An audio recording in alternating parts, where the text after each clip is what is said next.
जब उनको लेने के लिए आए हैं विश्वामित्र दशरथ के पास,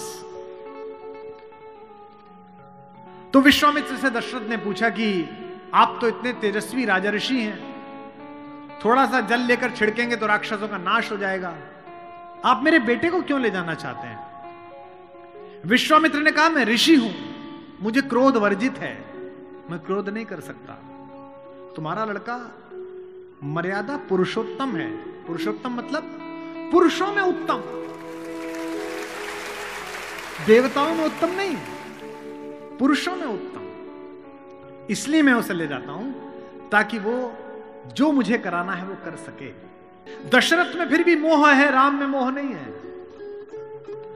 दशरथ 7 बार राम का नाम लेकर प्राण छोड़ गए। भाई आप ही ने तो वरदान लिया था, आप ही के आदेश पर लड़का बाहर गया है, खुद को कंसोल करो, खुद को कन्विंस करो। लेकिन नहीं, मानस कहती है कि राम राम कह राम, राम कह राम, राम कह राम। क्या हुआ उसके बाद?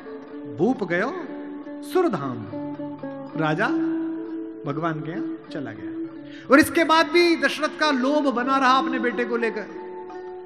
जब रावण का वध कर लिया राम ने, तो आकाश में सब देवता आए, तो राम के पिता दशरथ भी आए, और मरने के बाद भी बेटे से प्रेम बना रहा। बताइए, राम ने देखा कि सब लोग मुझे प्रणाम कर रहे हैं, सब लोग मेरी प्रशंसा कर रहे हैं, ये जो मेरे पिता हैं ये कुछ ज्यादा भावुक हो रहे हैं, आंसू बह रहे हैं, कांप रहे हैं, बड़े खुश हैं, फूल फेंक रहे हैं। राम को लगा इनके अंदर मोह रह गया, मोक्ष नहीं मिलेगा।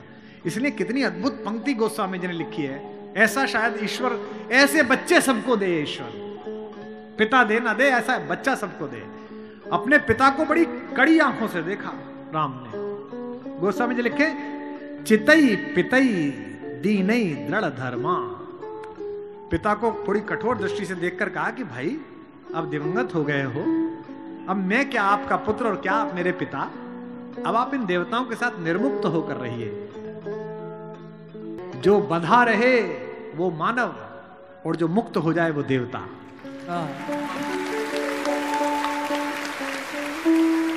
इसीलिए राम चाहते हैं कि उनके पिता मुक्त हो जाएं।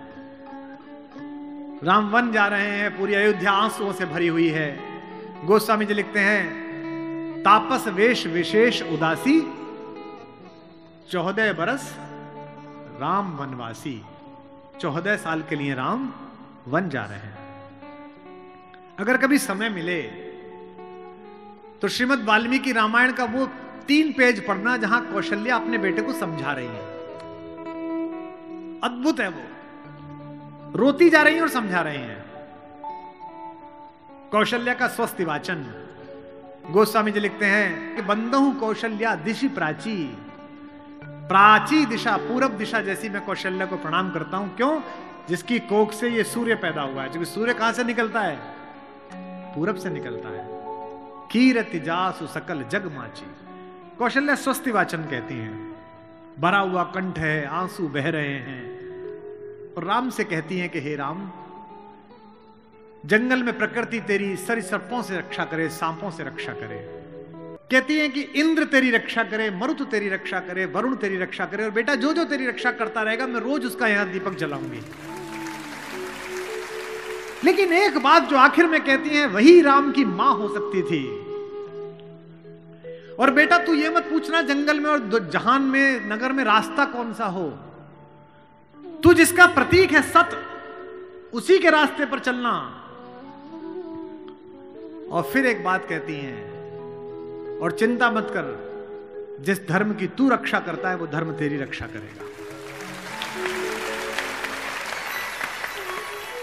धर्मो रक्षति रक्षितः, धर्म रक्षा करता है। तो राम तुम उसी मार्ग पर चलो जो सत्य हो, कल्याणकारी हो, वो तुम्हारी रक्षा करेगा। ऐसे राम का निर्माण ऐसे परिवार के साथ हुआ है। उनके चारों तरफ जो परिजन हैं, जो उनके लोग हैं, राम के भाई भरत, जिन पर सबसे कम चर्चा होती है, सबसे कम भरत पर बोला गया है। लक्ष्मण उनके साथ 24 घंटे रहते हैं। शत्रुघ्न पर तो कम ही बोला गया है, भरत पर सबसे कम बोला गया है। सरस्वती ने देवताओं के कहने पर मंथरा की बुद्धि फेर दी। सरस्वती ने देवताओं के कहने पर कैकेयी की बुद्धि फेर दी। लेकिन जब भरत ने कहा कि मैं भैया को वापस लेने जा रहा हूं तो देवताओं में खलबली मच गई। बोले यार अभी तो गया है ये, और इसको लेने ही चल दिया, और राम भावुक भी है, इसके प्रेम में वापस ना आ जाएं। तो देवताओं ने सरस्वती को कहा कि तुम जरा बात कर दो। तो क्या कहती है सरस्वती? देवताओं से कहती है कि 1000 आंखें होने के बाद भी जिसको सुमेरु ना दिखता हो, तुम मूर्ख हो क्या? मोसो कहत भरत मति फेरिन, मुझसे कहते हो भरत की मति फेर दूं? दुनिया में किसी की भी बुद्धि भ्रष्ट कर सकती हूं, भरत की बुद्धि भ्रष्ट नहीं होती मेरे करने से।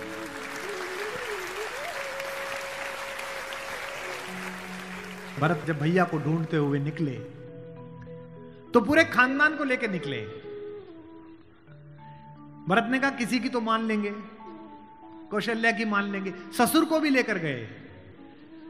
जब पहली रात भरत वहीं रुके जहां राम रुके थे, भरद्वाज के आश्रम में। सुबह चलते समय भरत संकोच में थे, तो भरद्वाज ने कहा कि राजन, क्योंकि राजा हो चुके थे, आपके चेहरे पर संकोच है। तो भरत ने डरते हुए कहा कि महर्षि मैं डरा हुआ हूं, मेरी मां ने इतनी बदतमीजी की बात कर दी, मैं बाहर था। भरत को नहीं बताया गया था कि पिता दिवंगत हो गए, पता है आपको ये बात थी? भरत को संदेश भेजा गया था तो उसमें यह नहीं कहा गया था कि पिता एक्सपायर कर गए, यह कहा गया था कोई इमरजेंसी है, घर आओ। अयोध्या के बाहर नंदीग्राम में इनके पूर्वजों का एक मंदिर था, जहां इनके पूर्वजों की प्रतिमाएं लगी हुई थी, मानधाता की, दिलीप की, रघु की, अज की, नहुष की। वहां भरत रास्ते में रुके अपनी सेना के साथ पूजन करने के लिए कि पूर्वजों का पूजन कर लूं, पुरखों का। पुरोहित ने हाथ में थाली दी तो पहले इसका पूजन, प्रथु जो सबसे पहले जिनके कारण ये पृथ्वी कहलाती है इनके घर के, फिर मानधाता का, फिर राजा बलि का जिन्होंने अपना मांस दे दिया था, रंतिदेव का। पूजन करते करते अज, रघु, दिलीप तक आए, और जैसे ही उन्होंने अगली मूर्ति देखी तो देखी पिताजी की मूर्ति। तेज तो थे ही, उन्होंने पुरोहित की तरफ देखा कि ये क्या? पुरोहित की आंख में आंसू, उसने कहा कि महाराज नहीं रहे, और भरत के हाथ से थाली छूट गई। भरत ने कहा मुझे किसी ने बताया क्यों नहीं कि पिताजी दिवंगत हो गए, क्या हुआ था? बोले राम को वनवास मिल गया। भैया को वनवास क्यों मिल गया? आपकी मां ने मांग लिया। भरत घोड़ा दौड़ाते हुए अयोध्या तक पहुंचे, रोते हुए। सोच के देखिए, भरत जैसा भाई, भ्रातृत्व में राम किसी का उदाहरण नहीं देते, लक्ष्मण का भी नहीं देते। जब हनुमान को गले लगाते हैं तो ये नहीं कहते कि तुम लक्ष्मण जैसे भैया हो मेरे, तुम मोहि प्रिय ही भरत संभाए। देना हुआ है जब कोई प्यारा उदाहरण, हमने दिया है सिर्फ तुम्हारा उदाहरण।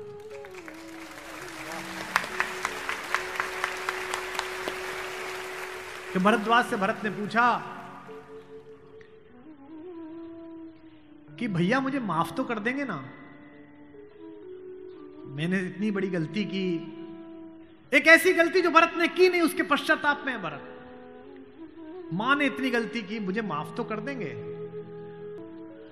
भरद्वाज ने कहा हे राजन, मुझे पता नहीं कि तुम्हारे बड़े भाई तुम्हें कितना प्रेम करते हैं या नहीं, लेकिन जब वो यहां से जा रहे थे और सुबह के समय उन्होंने गंगा पार करने के लिए पुरोहित को बुलाकर स्वस्ति वाचन का मंत्र किया, तो बड़े खुश थे, प्रसन्न थे कि मैं वनवास पे जा रहा हूं, चेहरे पे मुस्कुराहट थी। लेकिन पुरोहित ने हाथ में जल दिया, और जैसे ही पुरोहित के मंत्रों के बीच में निकला कि जम्बू द्वीपे भरत खंडे, और जैसे ही भरत सुना, राम के हाथ से जल गिर गया और वो जमीन पर गिर पड़े और हाय भरत चिल्लाने लगे, इतना प्रेम तुम्हें राम करते हैं।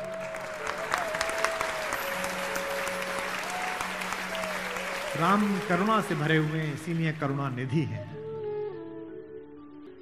इसीलिए कहता हूं कि इस कहानी से पॉलिटिक्स सीखिए, इस कहानी से स्ट्रेटेजी सीखिए, इस कहानी से ह्यूमन वैल्यूज सीखिए, फैमिली वैल्यूज सीखिए। और जो राजनीति में लोग काम करते हैं, उनसे भी अनुरोध है कि सदा जनता की भावनाएं ही सत्य नहीं होती। इस देश का पहला लोकतंत्र का मानक गढ़ा राम ने, जिसने कहा कि जनता ही सदैव सत्य नहीं है, नीति सत्य है। मैं इसको सिद्ध करके बताऊंगा अब आपको। जब राम जंगल गए तो सब दुखी थे, सब परेशान थे, हर आदमी उन्हें लौटाना चाहता था।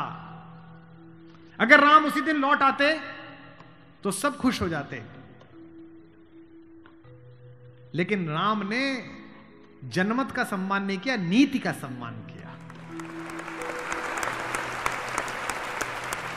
जब पहली बार चित्रकूट पहुंचे तो वन देवी उनका स्वागत करने के लिए आई।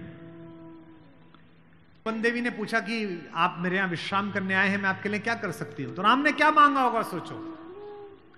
राम ने कहा कि हे वन देवी, बाकी सब ठीक है, निभा लेंगे, पर्णकुटी बना लेंगे, फल फूल खा लेंगे, जिस रास्ते से मैं आया हूं उसके कांटे हटा देना। वन देवी ने कहा कि आप तो आ चुके, अब कांटे हटाऊं ना हटाऊं इससे क्या। राम ने जो उत्तर दिया वो आपकी आंख भिगोने के लिए काफी है। राम ने कहा कि मेरी तो कोई दिक्कत नहीं है, मेरे पैर में कांटे लग गए, पर मुझे ढूंढता ढूंढता मेरा भाई भरत इसी रास्ते से आएगा, उसको कांटे नहीं चुभने चाहिए, कांटे हटा दे।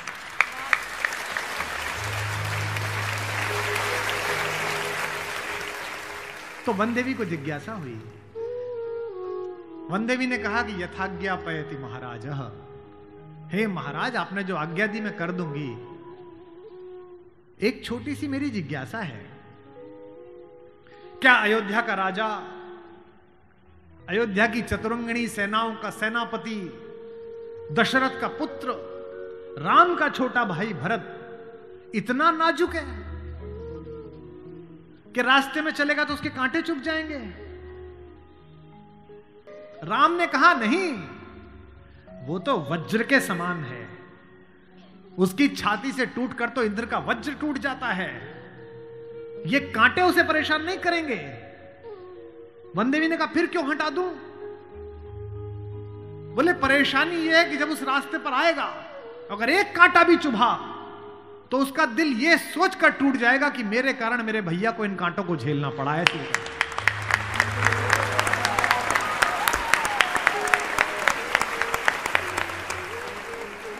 बिना चप्पलों के भरत चले, और जब चले तो भाई मृदु भूमि सकुच मन मन ही, भूमि भी संकोच से भर गई।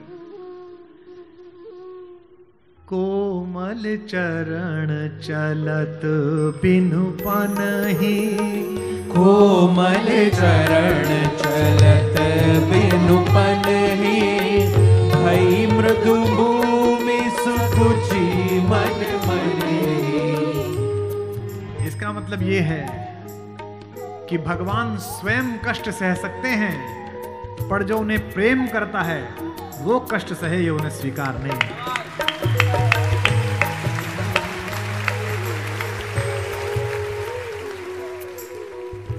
चित्रकूट में रात्रि का समय है,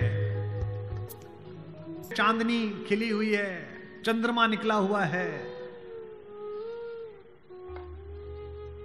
ये वो पल था जहां से राम की कहानी पलट सकती थी। अगर दशरथ के अंधेरे कक्ष का एक निर्णय राम को इस जंगल तक लाया है मित्रों, तो आज इस पूर्णमासी के चांद के नीचे का राम का एक निर्णय राम को वापस अयोध्या ले जा सकता है या लंका ले जा सकता है। ये वो रात थी। मुझसे कोई पूछता है कि राम कथा की सबसे महत्वपूर्ण रात्रि कौन सी है, जिस दिन लक्ष्मण को मूर्छा आई वो भी महत्वपूर्ण नहीं थी, क्योंकि पता था कि बच जाएंगे। जिस दिन सीता का अपहरण हुआ वो रात्रि भी महत्वपूर्ण नहीं थी। यही रात महत्वपूर्ण थी, यही रात अंतिम, यही रात भारी, जिसमें भरत, शत्रुघ्न, तीनों माताएं, गुरु वशिष्ठ, ससुर साहब, सास, सब आए हैं कि बस राम लौट चलो। तदनंतर बैठी सभा उटज के आगे, नीले वितान के तले दीप बहु जागे, टकटकी लगाए नयन सुरों के थे वे। सब देख रहे थे, परिणाम उत्सुक उन भयातुरों के थे वे। वह चंद्रलोक था कहां चांदनी वैसी, प्रभु बोले गिरा गंभीर गूढ़ निधि जैसी। जब सबने खाना खा लिया, सबने पानी पी लिया, तब भगवान ने सबको बिठाकर पूछा। क्या सवाल पहला? भरत जैसे आदमी से, हे भरत भद्र, अब कहो अभीप्सित अपना। इतनी दूर चल के आए हो, बताओ क्या चाहिए? सब सजग हो गए, भंग हुआ ज्यों सपना। एक बात पूछी कि बेटा बताओ क्यों आए हो? तो क्या बोले भरत? हे आर्य रहा क्या भरत अभीप्सित अब भी। आप मुझसे पूछते हो कि मुझे क्या चाहिए? मुझे तो सब मिल गया भैया। इसी दिन के लिए तो मेरा जन्म हुआ था, पिताजी मर गए मेरे कारण, आप जंगल में बैठे हो मेरे कारण, सोने के आभूषण पहनने वाली मेरी भाभी एक वलकल पहने हुए मेरे कारण, जिसके सर पर अयोध्या का राजमुकुट होना चाहिए था उसके सिर पर जटाजूट है मेरे कारण। हे आर्य रहा क्या भरत अभीप्सित अब भी। मिल गया अकंटक राज्य उसे जब तब भी। पाया तुमने तरुतले अरण्य बसेरा, रह गया अभीप्सित शेष तदपि क्या मेरा। और मैं इसलिए भरत पर फिदा हूं कि भरत इतिहास का अकेला पात्र है जिसकी गलती नहीं है फिर भी प्रायश्चित कर रहा है।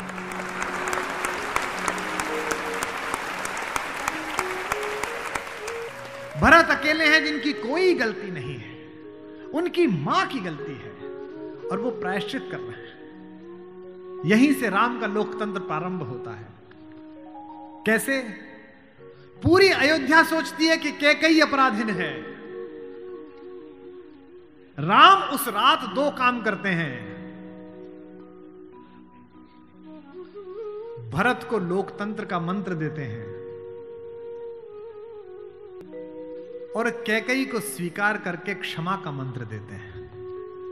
उन्हें पता था कि अगर भरत लौट भी जाएगा तो जीवन भर मां से बात नहीं करेगा, पूरी अयोध्या इनके नाम पर नाराज रहेगी। इसलिए जब तीनों माएं पहुंची हैं, प्रथम राम भेंटी कैकेयी। राम ऐसे थोड़ी है कि हायरार्की नहीं जानते हो कि पहले अपनी बड़ी मां का प्रणाम करें, फिर सुमित्रा का प्रणाम करें, फिर कैकेयी का प्रणाम करें। उनको पता था कि कैकेयी के बारे में लोगों के मन में अच्छी धारणा नहीं है। अगर देश के प्रधानमंत्री, आपके प्रदेश की मुख्यमंत्री किसी ऐसे व्यक्ति को मिल लें जिसके बारे में आपकी अच्छी धारणा न बन रही हो, तो आपकी धारणा बदलती है कि प्रधानमंत्री मिले थे, मुख्यमंत्री मिली थी, इसका मतलब अच्छा है। अगर ऐसे व्यक्ति की प्रशंसा कर दें, वो तो राम है, उनको पता है कि कैकेयी की मनोदशा कैसी है। और कैकेयी खुद कहती भी है, कहती है बेटे मुझसे जो अपराध हुआ है वो किसी से नहीं हुआ है। कहते आते थे अभी सभी नरदेही, माता न कुमाता पुत्र को पुत्र भले ही, पर हाय आज यह सुने विरुद्ध विधाता, है पुत्र पुत्र ही बनी कुमाता माता। क्या कहती हैं? युग युग तक चलती रहे कठोर कहानी, थी रघुकुल में भी एक अभागिन रानी, थूके मुझ पर त्रैलोक्य भले ही थूके, जो कोई कह सके कहे क्यों चूके। लेकिन एक बात मांगती हूं राम तेरे दरबार में, छीने न भरत का किंतु मातृपद मुझसे, रे राम दुहाई करूं और क्या तुझसे।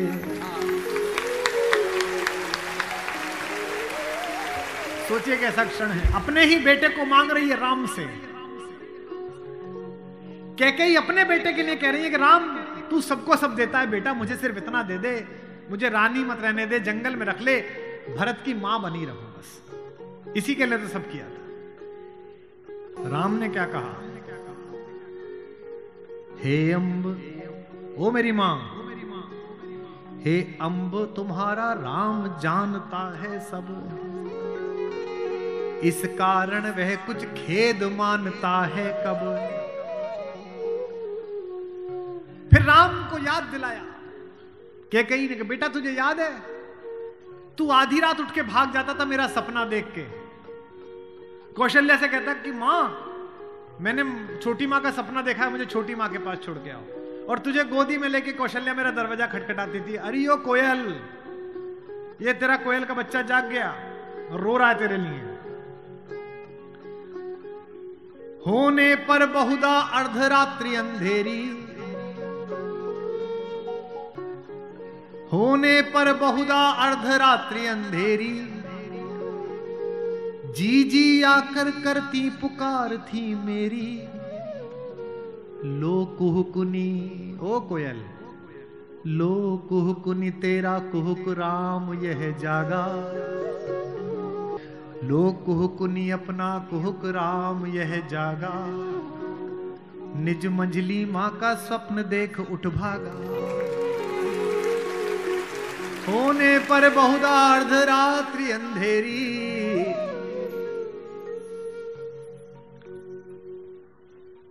राम ने क्या कहा? मैं वही राम तू वही के कई मेरी। कि 100 बार धन्य वह एक लाल की माई। कौन? 100 बार धन्य वह एक लाल की माई, जिस जननी है जना भरत सा भाई।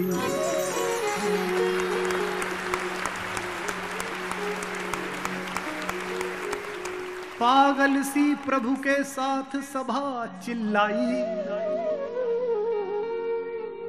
100 बार धन्य वह एक लाल की माई। 100 बार धन्य वह एक लाल की माई। 100 बार धन्य।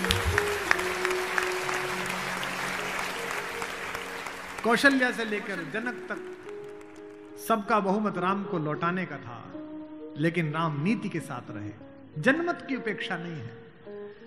भरत जैसा भाई पाना, लक्ष्मण जैसा भाई पाना, कैसे कैसे चरित्र हैं भाई। एक भरत की पत्नी है मांडवी, उनका जिक्र नहीं होता।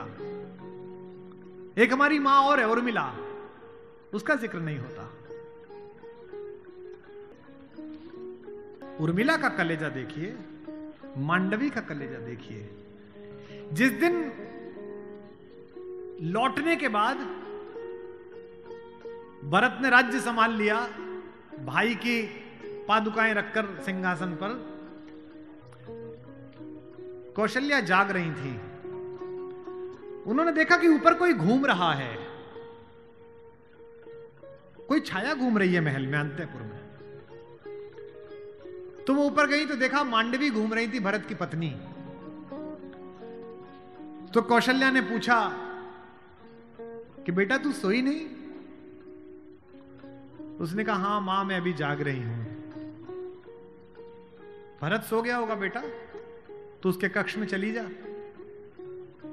तो कौशल्या से मांडवी ने कहा कि मां वो तो है ही नहीं यहां। कहां गया? बोले उन्होंने कहा कि भैया जब तक जमीन पे सोएंगे, भैया जब तक जंगल में रहेंगे, मैं महल में नहीं रहूंगा। वो अयोध्या के बाहर जो नंदीग्राम दिखता है ना, वहां दूर, वहां उन्होंने कुटिया बना ली है, प्राइम मिनिस्टर ऑफिस वहीं बना लिया, वहीं फाइल मंगाते हैं। तुझे नहीं ले गया? संकोच में पड़ी हुई मांडवी ने कहा मां मैंने तो कहा था आप जंगल में अकेले कैसे रहेंगे कुटिया में, मैं सेवा कर दूंगी, ले चलो। उन्होंने कहा नहीं, भाभी राम भैया के साथ चली गई हैं, तीनों माओं को देखने के लिए कोई नहीं है, तुम यहीं रहो, उनकी जिम्मेदारी हम पर है। कौशल्या ने कहा कि बेटा सो जा। बोले मां वो उनकी कुटिया दिख रही है, उसमें अभी दीपक जला हुआ है, यानी कि वो अभी काम कर रहे हैं। एक बार वो दीपक मंगल हो जाए, अंधकार हो जाए, तो मैं भी जाकर सो जाऊंगी। ऐसी मांगी।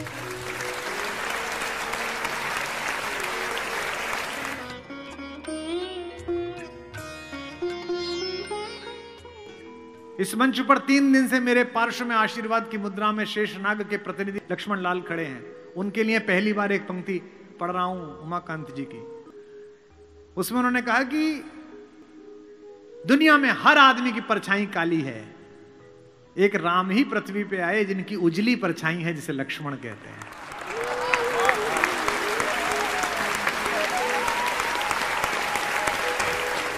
ये राम की उजली परछाई है। बाबा ने अच्छी बात लिखी है, 12 से निज हितपति जानी, लक्ष्मण राम चरण रति मानी। मेरा एक बड़ा प्रिय कवि है, बच्चा वो लखीमपुर से आगे एक गांव में रहता है, ज्ञान प्रकाश आकुल। ज्ञान ने छंद भेजा, रात सुनिएगा। चारों बच्चे पैदा हुए थोड़े थोड़े अंतर पर पालने में लिटाए गए,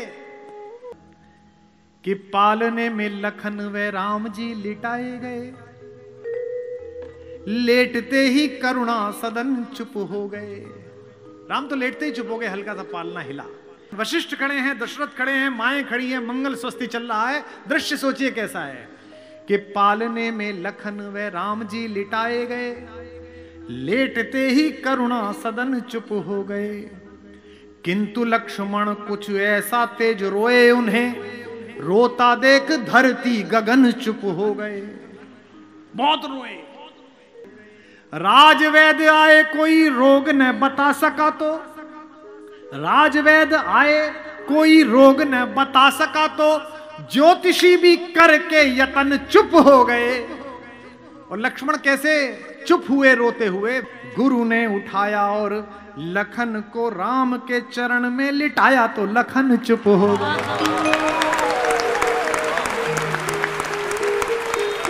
गुरु ने उठाया और लखन को राम के चरण में लिटाया तो लखन चुप हो गए। और वो नोएडा वाले, मैंने परसों बताए थे आपको कि कुमार जी अपने अपने राम करानी है।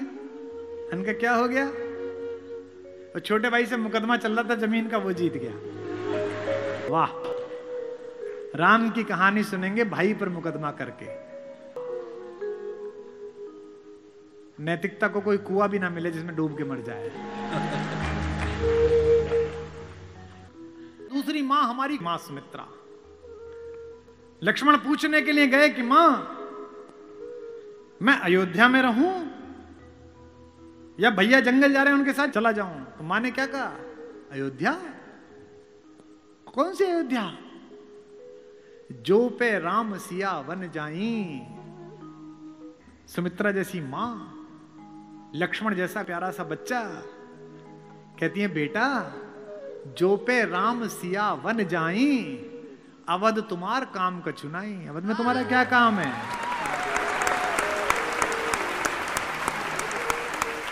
जहां राम है वहीं अयोध्या है। अवध तुम्हारा काम का चुनाई। और राम तो फिर भी हमारी मां के साथ है, सीता के। एक सत्संग है, एक स्नेह की डोर है। माना कि गृहस्थ में नहीं है, तपस्या का जीवन है, लेकिन फिर भी एक दूसरे की सुन तो रहे हैं। और यहां पति पत्नी बैठे हो तो वो इस बात को महसूस करेंगे जो 20 वर्ष 25 वर्ष बिता चुके हैं। एक समय आता है जब आपका कोई प्रेम का बहुत ज्यादा डोर नहीं होती, एक दूसरे के साहचर्य की होती है कि रहनी चाहिए यहीं। और पति को भी लगता है ये रहनी चाहिए और पत्नी को भी लगता है कि रहना चाहिए। हमारे माहेश्वर तिवारी ने पंक्ति लिखी है, इस हॉल में बैठी सारी भाभियों को और माओं को समर्पित करता हूं। एक तुम्हारा होना क्या से क्या कर देता है, एक तुम्हारा होना क्या से क्या कर देता है, बेजुबान छत दीवारों को घर कर देता है। राम के साथ तो फिर भी सीता हैं। हमारी माता उर्मिला तो अकेली हैं। उनसे तो पूछा भी नहीं गया है कि अनुमति ली जाए कि नहीं ली जाए। एक दृश्य है चित्रकूट में, जहां पहली बार उर्मिला, मांडवी और श्रुतकीर्ति आई हैं अपनी सास के साथ राम को मनाने। तो सीता तो बड़ी बहन है, बड़ी बहनें छोटी बहनों का हित समझती हैं। लड़कियों में होता है कि छोटी की बात समझ लेती हैं, माता पिता की आवश्यकता नहीं होती, खुद ही कर देती हैं। सीता समझ गई कि उर्मिला आई है और संकोच में अपने पति से मिल भी नहीं रही है, और लक्ष्मण इतना संकोची है कि मिलेगा भी नहीं उर्मिला से। तो भाभी ने बुला के कहा कि बेटा इधर आओ। लक्ष्मण ने कहा जी भाभी, वो मेरी कुटिया में बेटा फूलों की डाली रखी है, वो जरा डाली उठा लाओ, माला बनानी है देवताओं के लिए। उनको पता है कि उनकी कुटिया में उर्मिला बैठी है। उन्हें लगा इस बहाने ही दोनों थोड़ा मिल लेंगे। उत्साह में भरे हुए लक्ष्मण के भाभी का काम करने जा रहा हूं, खटखट खटखट खटखट पहुंचे। जैसे ही झोंपड़ी का दरवाजा खोला और अंदर घुसे, देखा और मिला। सोच के देखिए क्या बीती होगी। जिससे बिना बात किए चले आए, जिससे बिना अनुमति लिए चले आए, सप्तपेदी के 7 फेरों में जिसके साथ शपथ खाई थी कि तेरा साथ नहीं छोड़ूंगा, राम के अनुराग में जिसे छोड़कर चले आए, वो उर्मिला। और जिसने अपनी बड़ी बहन सीता को आदर्श माना और इस बात को स्वीकार कर लिया कि कोई बात नहीं, चले गए तो कोई बात नहीं, वो लक्ष्मण दोनों एक दूसरे के साथ कैसे सामने आए होंगे। उर्मिला खड़ी हुई, मुस्कुराई, रोई नहीं।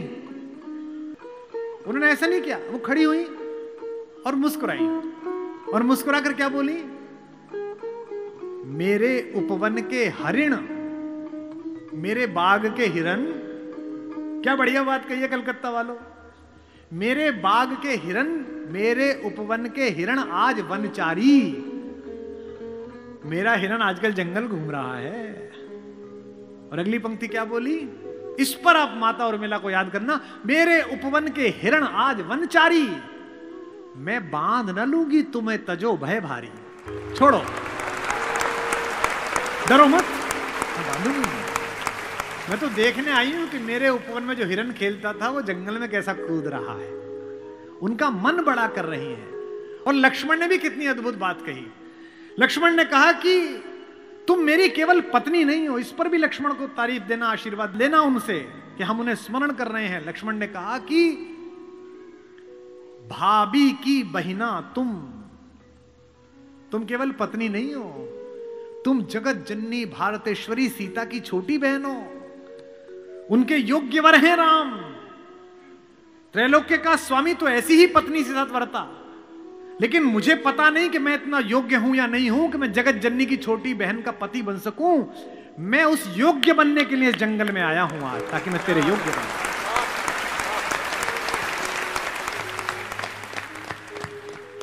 भाभी की भगनी तुम केवल अर्थ नहीं मेरे उपभोग।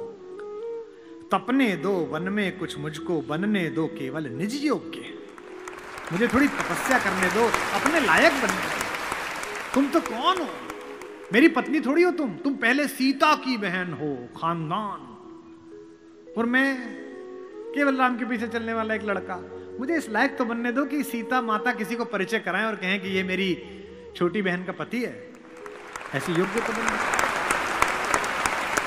और लोग भी कैसे कैसे, भाई छोड़िए, पत्नी छोड़िए, पिता छोड़िए, माता छोड़िए, शत्रु भी कैसा भाई। इस कहानी का तो विलेन भी कितना खूबसूरत है, कितना कमाल का विलेन है। उत्तम कुल पुलस्त मुनि नाती। पुलस्त का नाती है भगवान शंकर का अनन्य भक्त। दशग्रीव, 10 सिर नहीं है उसके, ये सम्मित है, ये जो रामलीला में लगा देते हैं। 10 दिमागों के बराबर का आईक्यू है। जिसके ऊपर 10 सिरों की कृपा चलती हो, 10 काम एक साथ करता हो, 10 तरह से सोचता हो, उसका नाम दशानन है। 10 सिर वाला है वो। 9 ग्रह उसके चरणों में लेटे हुए हैं। शनि के ऊपर तो पैर रखे बैठा है। फिर भी राम से हार गया। क्यों हार गया? कारण बताता हूं। राम इच्छाओं से मुक्त हैं और रावण इच्छाओं के पाश में बंधा हुआ।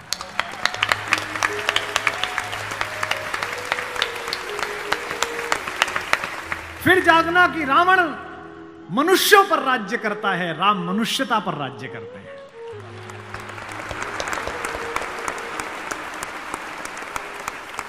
आपको पता है कि जब भगवान ने युद्ध शुरू किया तो पूजा की। राम ने कहा जामवंत से, जामवंत सबसे सीनियर हैं, वो भी ब्रह्मा जी के पोते हैं, रावण के दादाजी के दोस्त हैं, पुलस्त्य मुनि के नाना के। कहा कि प्रभु महाराज जामवंत जी, मैं युद्ध करने जा रहा हूं, उससे पहले मैं पूजा करना चाहता हूं। जामवंत ने कहा करिए महाराज। तो बोले मेरे आराध्य तो शंकर हैं, शंकर राम की पूजा करते हैं और राम शंकर की पूजा करते हैं। इस कहानी से बड़ा समन्वय किसी का नहीं हो सकता। जामवंत ने कहा पूजा कर लीजिए महाराज।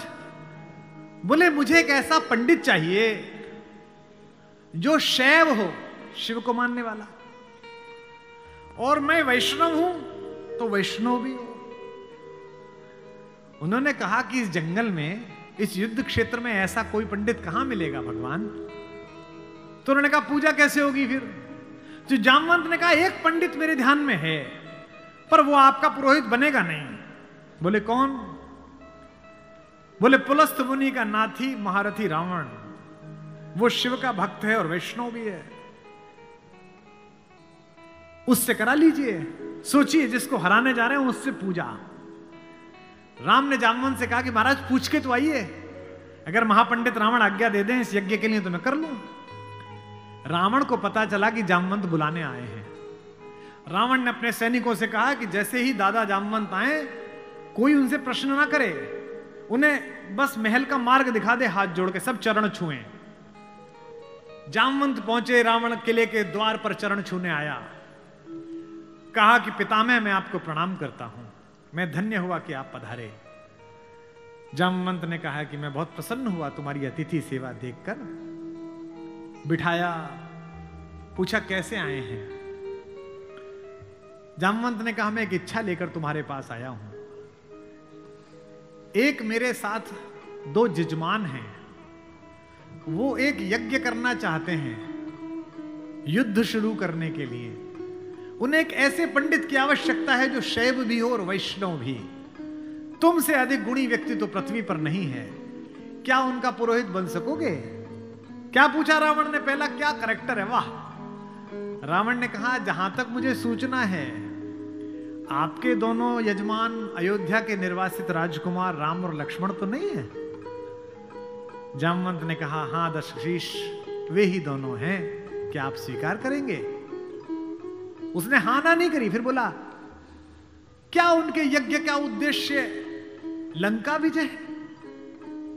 जामवंत ने कहा हां उनका यही उद्देश्य है, क्या आप स्वीकार करेंगे। उसने कहा मैं तो जिज्ञासा के लिए पूछ रहा था, अन्यथा द्वार पर आकर किसी पंडित से कोई यज्ञ के लिए कहे, अस्वीकार करना उसका धर्म ही नहीं है। मैं आपके साथ चलूंगा और उनका यज्ञ कराऊंगा।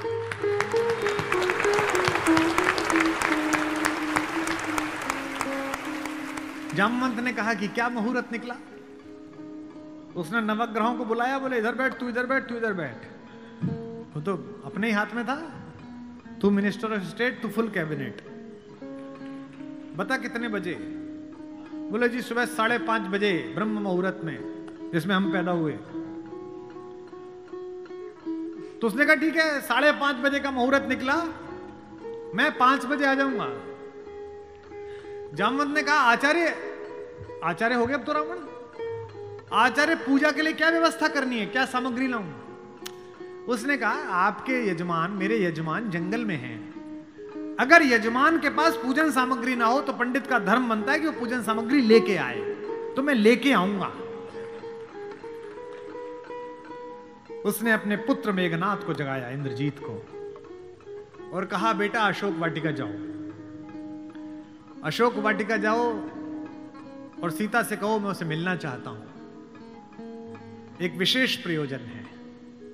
थोड़ी देर बाद खुद पहुंचा और कहा सीते तुम्हारा पति राम लंका विजय का यज्ञ कर रहा है, उसके पास पुरोहित नहीं है, कल सुबह मैं उसका पुरोहित बनूंगा, लेकिन एक विवाहित व्यक्ति की पूजा अधूरी है अगर उसकी पत्नी उसके पार्श्व में ना बैठे। क्योंकि तुम उसकी पत्नी हो तो सुबह ये इंद्रजीत रथ लेकर आएगा, तुम स्नान करके नया वस्त्र पहनकर इस रथ में बैठ जाना, क्योंकि मेरे यजमान की पूजा पूर्ण होनी चाहिए, मैं अपूर्ण पूजा का पुरोहित नहीं हूं। और कहा कि तुम्हारी लंका से मुक्ति केवल पूजा तक की है, पूजा होते ही उठना और इसी रथ में वापस बैठकर अशोक वाटिका में आ जाना। क्या तो सीता, क्या राम और क्या रावण, क्या कहानी है ये। सुबह यही हुआ, शिवलिंग की स्थापना हुई, बालुका की मृत्यु से एक विग्रह बनाया राम ने अपने ओजस्वी हाथों से। राम आजानुबाहु हैं, घुटने तक हाथ आते हैं उनके, ये पुरुषोत्तम का लक्षण है। महाराणा कुंभा वे भी आजानुबाहु थे। कभी कुंभलगढ़ के किले में जाइए, 3 फीट का शिवलिंग है, नीचे बैठ के अपने ही हाथ से लोटे से रुद्राभिषेक करते थे बिना उठे। वे भी सूर्यवंशी थे। राम आजानुबाहु थे, उन्होंने अपने बड़े बड़े हाथों से शिवलिंग तैयार करा। धोती पहने हुए, तिलक लगाए हुए तेजस्वी रावण पहुंचा। राम और लक्ष्मण ने आसन से खड़े होकर अपने पुरोहित को प्रणाम करा। आचार्य, मैं दशरथ का पुत्र राम अपने छोटे भाई लक्ष्मण के साथ आपको प्रणाम करता हूं। दोनों ने पैर छुए रावण की और कहा कि आचार्य आसन ग्रहण करिए। आचार्य ने पूजन प्रारंभ किया। ओम गणपति गंगावाय। अब ये कि पत्नी कहां से आए? आचार्य ने पूछा राम से। मेरे यजमान विवाहित हैं? राम ने कहा हां आचार्य मैं विवाहित हूं। अपनी धर्म पत्नी से कहिए कि वो आपके पार्श्व में आकर बैठे। राम ने कहा आचार्य मेरी धर्म पत्नी मेरे साथ नहीं है। तो जामवंत ने कहा आचार्य पूजा कैसे होगी? बोले पितामह मैंने आपसे कहा था कि किसी यजमान के पास अगर सामग्री किसी भी तरह की पूरी ना हो, कोई व्यवस्था पूरी ना हो, तो आचार्य का धर्म है कि वो पूरी व्यवस्था बना के लाए। बेटा इंद्रजीत, यजमान की पत्नी को उनके पार्श्व में स्थापित करो। अपहरण गई हुई मां हमारी जगत जननी भारतेश्वरी पार्श्व में बैठी। पूजन प्रारंभ हुआ, सारी अर्चना हुई और पूजन के बाद रावण ने कहा कि मैं आप दोनों यजमानों को आशीर्वाद देता हूं कि आप दोनों जिस संकल्प के कारण ये पूजा कर रहे हैं, आज सारे देवता उपस्थित होकर आपके संकल्प को पूर्ण करें। मैं आशीर्वाद देता हूं। हमारे गांव में गीत गाया जाता था, बना पुरोहित रामचंद्र का जय का वर दे आया। जब चलने लगे तो राम ने पूछा, बोले आचार्य दक्षिणा? तो आचार्य हंसा। बोला त्रैलोक्य की संपदा आपके आचार्य के पास है, कुबेर का रथ आपके आचार्य के पास है, ऐसे में मेरा वनवासी मुझे क्या दक्षिणा देगा मेरा यजमान? तो राम ने कहा कि मैं रघुवंशी हूं, दक्षिणा के बिना पूजा कराना मेरे लिए निष्फल हो जाएगा, आप दक्षिणा तो मांगिए। तो रावण ने कहा कि मैं आपसे समय पर दक्षिणा मांग लूंगा। राम ने कहा उस समय में देने योग्य बचा या ना बचा?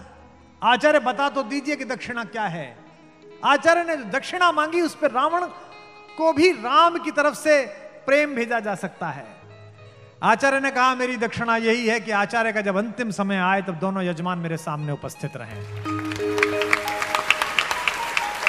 एक अंतर समझ लेना राम और रावण में।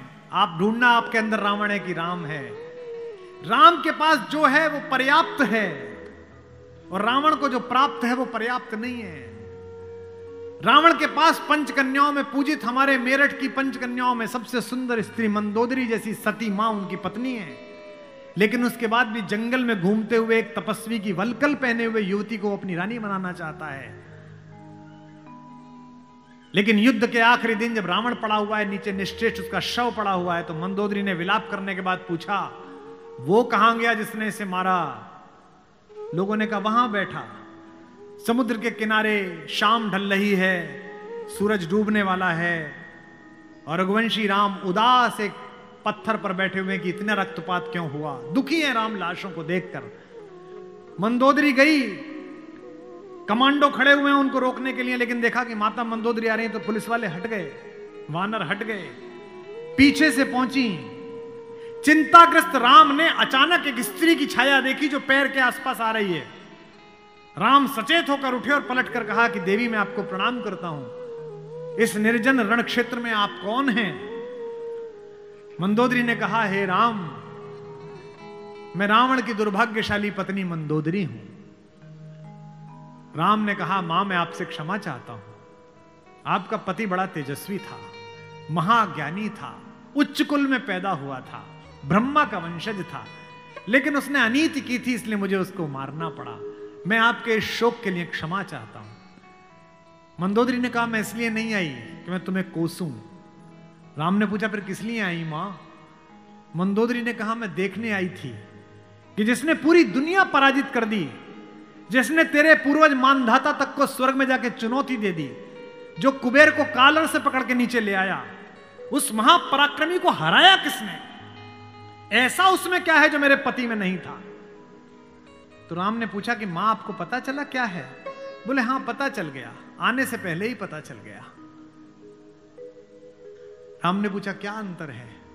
बोले राम, एक मेरा पति था जो मेरी जैसी सुदर्शना होते हुए भी तेरी पत्नी चाहता था।